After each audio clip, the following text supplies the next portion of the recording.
Bonjour les sportifs connectés. Je vais vous faire une petite vidéo tutoriel là sur la Phoenix 5 et tout particulièrement sur les raccourcis. Parce qu'en fait il existe pas mal de raccourcis sur la Phoenix 5. C'est une fonctionnalité qui n'est pas forcément connue. Et c'est une chose de ne pas avoir besoin de toutes les fonctionnalités d'une montre aussi riche que la Phoenix 5. Mais je trouve ça quand même dommage de ne pas savoir que ça existe, alors qu'en fait on pourrait les utiliser, c'est des choses qui sont bien pratiques. Donc on va voir trois choses. La première chose c'est le menu de contrôle. La deuxième chose, les raccourcis qui existent déjà et qui sont programmés dans la montre. Et la troisième chose, des raccourcis qu'on peut personnaliser.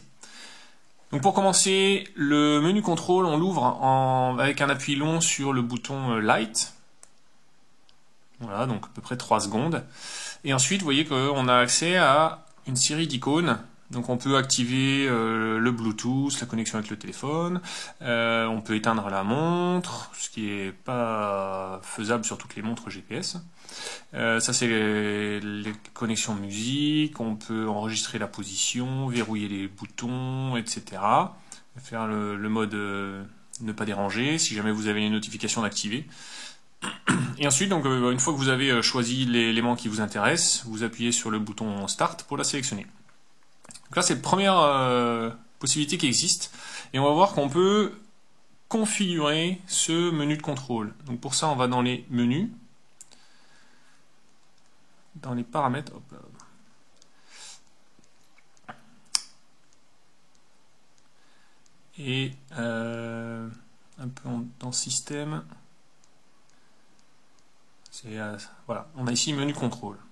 Donc ici, vous pouvez activer ou désactiver, c'est-à-dire afficher ou ne pas afficher, chaque élément du menu de contrôle. Par exemple, si vous en foutez des commandes musicales, soit vous le changez de position, soit vous le retirez carrément.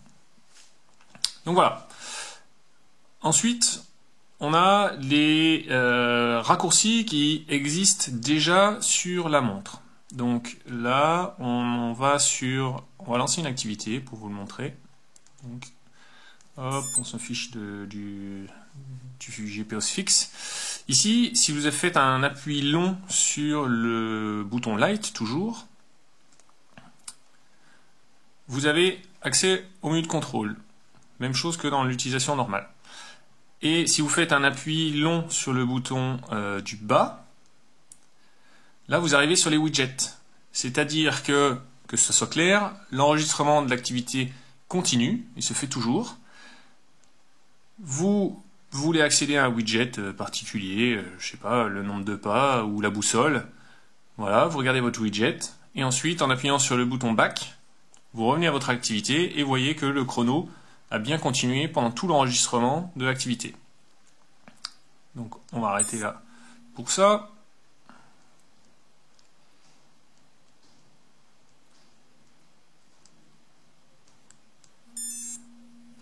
Et cette fois, je vais vous montrer comment configurer d'autres raccourcis. Donc dans le menu, paramètres, système, et là, juste en dessous du menu contrôle, on a les boutons de direction. Alors en fait, c'est une mauvaise traduction. En fait, c'est shortcut button. Et c'est la même traduction merdique qui était sur la Phoenix 3 HR. Ça, en fait, ce sont les raccourcis. Et donc là, vous pouvez configurer toute une combinaison de boutons, on va les voir.